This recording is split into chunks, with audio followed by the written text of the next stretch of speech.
Hey everyone, today I'm going to show you how to change a PDF name in Adobe Scan. Without any further ado, let's get started. First, look at the upper left corner of your screen and tap the Home icon.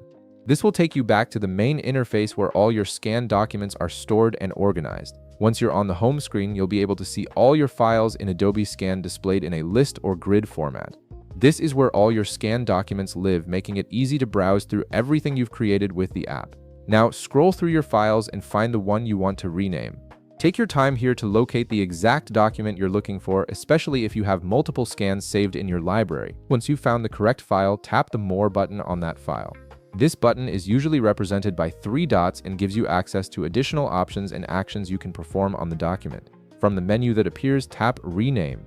This option allows you to change the file name without affecting the actual content of your PDF, which is perfect for keeping your documents organized and easy to identify. Now you'll see a text field appear where you can input the new file name. Go ahead and type in whatever name makes sense for this document, whether it's a receipt, a business card, or an important form. Giving it a clear and descriptive name will help you find it faster in the future. After you've entered your new file name, tap Rename to confirm the change. The app will immediately update the file name and you'll see the new name reflected in your file list. And that's it. Your PDF in Adobe Scan now has a new, more descriptive name that makes it easier to organize and locate whenever you need it. If this video helped you out, be sure to leave a like, subscribe, and I'll see you in the next one.